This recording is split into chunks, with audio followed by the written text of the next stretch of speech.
Riley Coleman is a full-time futures trader who gives his exact 5-step entry checklist away for free, and if you follow those steps to the letter, does it actually make money? We coded the checklist and ran it, 1,212 trades across 22 years of real market data. It lost money before we charged it a single cent in costs. And the reason why is something Riley Coleman will tell you himself in the same free document. The document is real, a 6-page PDF from his own site called Riley's Reversal Strategy, 5-Step Entry Checklist. That's our sketch of it on screen. At Ground Truth, we test money methods like this one on real data with real costs and the pass-fail line written down before we look. And here's what you get for watching. His checklist goes through the machine, step by step, and by the end you will have the measured number for what it is actually worth before you risk $1 on it. Today's method is price action, meaning you trade off the shape of price itself, no indicators. 3 questions. Keep them. 1. Does the checklist make money on its own before a single cost? 2. His distinctive filter. Wait for the big unhealthy morning move, then fade it, meaning bet against it. Does it help? 3. If the checklist is not the edge, where does that leave you? And where does it leave the rest of his method? Who is he? 500,000 subscribers. He streams his real trades about 4 days a week, narrates them live, and shows the losses on camera, which, in this genre, is rare enough to say out loud. And the checklist is the free front door to everything he teaches. Today, we find out what a list of steps is actually worth. Here is the scale. So you know this is not 3 lucky afternoons, 4,064 trading days, 1.5 million 1-minute bars, each bar 1 minute of price, 1,212 trades. This is the audit of the free checklist, and it begins with the pitch, because the pitch is good. Are you kidding me? 5 steps, free, the best free thing in trading, period. A guy who trades this live, on camera, 4 days a week, with his own money, hands you the exact entry he uses. Mark the zone, wait for the break. Watch the clock, spot the pattern, enter on confirmation, stop under the swing, target the range. Why would anyone on this earth pay for a trading course when the real thing is sitting in a free PDF? That is the honest pitch, and it deserved the full voice. The checklist is specific, it is written down, and it tells you when to act, where your stop goes, and what your target is. If a free rule set was ever going to work as written, it is this shape. Riley himself said it on stream, talking about the approach behind this checklist, with how the risk-reward is, quote, even with a 50% win rate, it will be extremely, extremely profitable. Hold that 50. It comes back with a number of its own. One thing before the machine starts, and it is not a courtesy, it is the findings shape. This episode is not about whether Riley Coleman is real. He shows losses on camera. He tells you, on stream, when months have gone badly. Our file on him closed with the words, genuine, honest, live trader. The question is never the man. The question is whether the part of his method that fits in a PDF is the part that makes the money. And that question has stakes, because people are deciding. Type his name into a search bar, and it completes to, is Riley Coleman legit? People holding a real decision, with his 90-day program priced at $457 on the far side of it. The checklist is free. The decision it feeds, the $457 one, is not. Here is the exact experiment. A backtest, meaning we replay history and make a set of rules trade it. A machine went through 22 years of 1-minute market data and executed Riley's written entry mechanically. Every time the conditions appeared, his timing window, his fade of the big morning move, his trigger, his stop, his target, with no judgment allowed in the room. We traced the document's handwriting, stroke for stroke. Now the ground rules, and they matter. The PDF names 5 steps to get in, plus a 6th page on managing the trade once you are in. A machine can be honest about some of those pieces and not others. So we mechanized the skeleton, the pieces that can be coded exactly, the clock, the stretched morning drive, the reclaimed trigger, price turning and taking back its own recent high, the stop beyond the swing, and a fixed target. Quick note, this is education and entertainment, not advice. We test ideas. We don't tell you what to do. And we announced, before the data, the list of things we deliberately did not test. His big picture directional read is not operationalized anywhere in the 5 steps. Hold that thought. It is where this test ends up. The head and shoulders pattern, a chart shape, was left out as too fuzzy for honest code, and his zone drawing and his in-trade management were left out with it. 4 pieces, deliberately excluded, named in writing before the first bar loaded. so the claim under test is never Riley Coleman's strategy. It is the part of it you can write down. 1 unit to learn and then the numbers behave, R. 1R is the distance from your entry to your stop, the amount you risked. Win 2R, you made twice what you risked. Lose, you lose 1R. Every result today is in R, so every trade counts equally, whatever the year. And the average R per trade is the expectancy, the number that decides everything today. Now watch it work once. January 29, 2004, a real trade from the ledger, and we picked a winner on purpose. The market rips downward off the open, a drive at least half the size of a normal day's range, the pre-registered bar. Price stops falling, turns, and reclaims its own recent high. The machine buys at $36.93, risking 10 cents a share, stop just under the low it made. Before 11, the target hits. 2R, 20 cents won on 10 cents risked. That is the shape at its best. And the question is, 1,211 other mornings. Before we ran any of them, we wrote the verdict rules down and locked them. Pre-registration, the wager you cannot walk back once the data arrives. 4 goalposts, all 4 required to call the checklist alive. We wrote down our prior, about a 30% chance, and we disarmed both endings in advance. A win would be called the rediscovery of a well-known morning reversal effect, not secret sauce. A loss would say nothing about the parts we did not test. Both sentences were on paper before the data. The data is our own database, every 1-minute bar of the big NASDAQ 100 fund from 2004 to this June. It comes out of a store that keeps the graveyard in, survivorship-free, meaning the dead tickers stay in the data. And the fills are conservative. When a bar could have hit our stop and our target both, the machine takes the stop. So every ambiguous bar counts against us, never for us. And the limit, spoken plainly, not buried. Riley trades futures contracts on the NASDAQ and the S&P. Futures are not in our store, so we tested the index funds that track those same markets, a proxy, and we will come back to what that limit means. The receipts for everything, the pre-registration, all 1,212 trades, and what would change our mind, are in the full test report, linked at the top of the description, free. And if you want to run this test yourself, the market data we use is linked there too, an affiliate link, so it supports the channel at no extra cost to you. That was the machine, built and locked before the first result. Now the machine gets graded.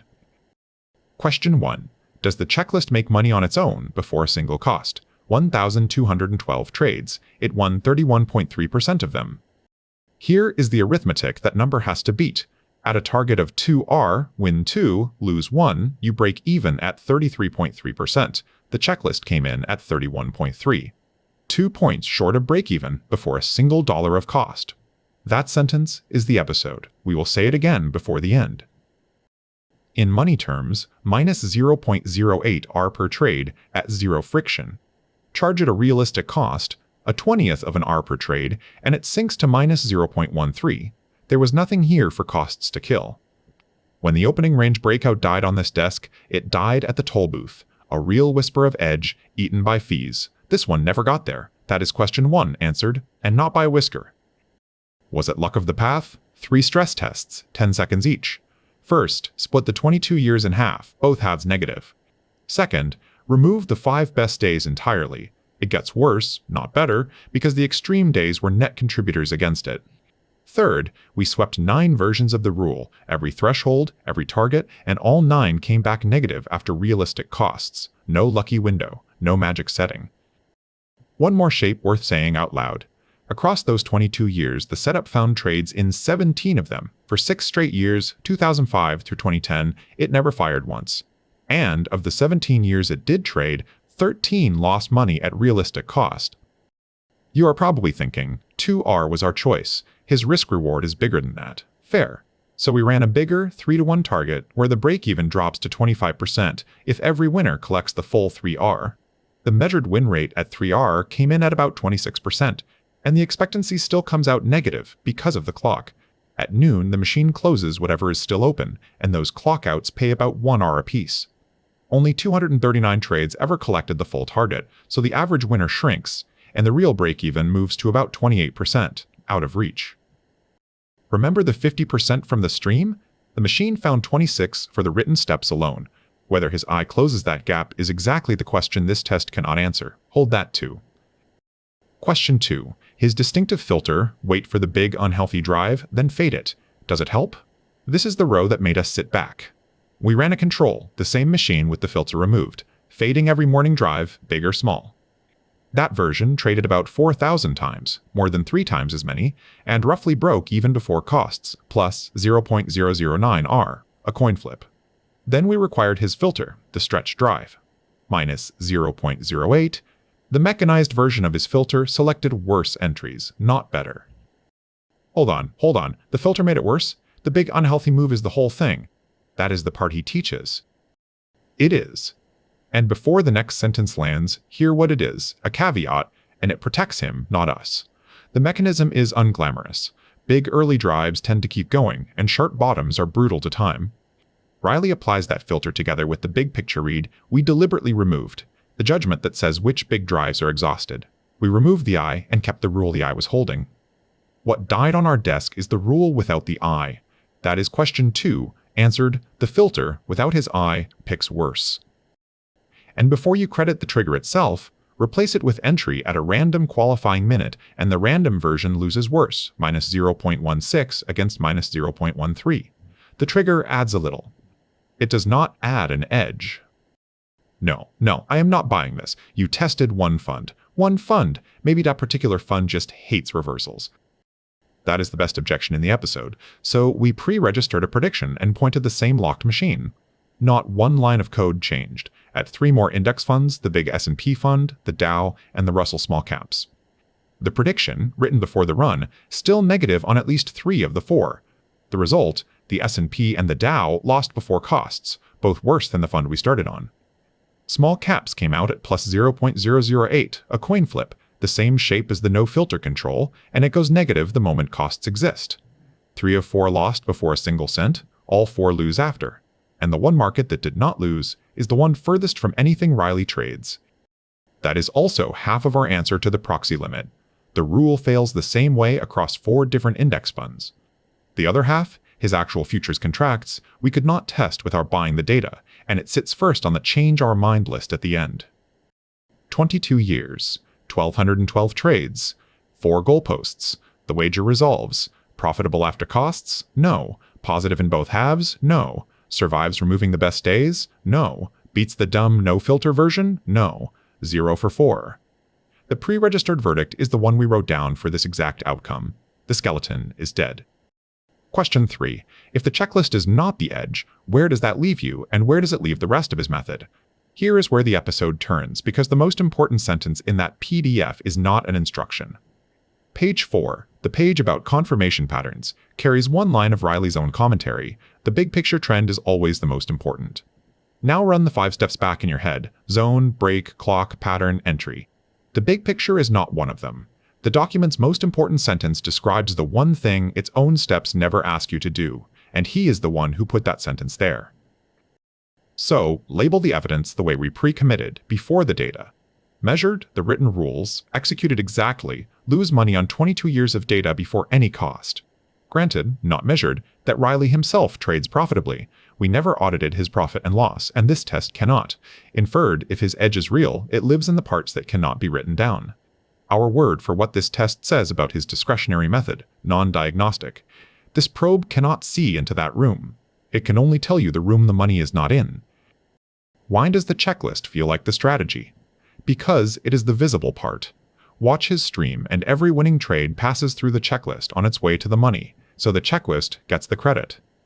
But the decision that picked that morning, out of all the mornings the checklist would also have fired, that happened off the page, in the big picture read, before step 1. A checklist is the strategy's handwriting. You can trace handwriting perfectly and still not know how to write.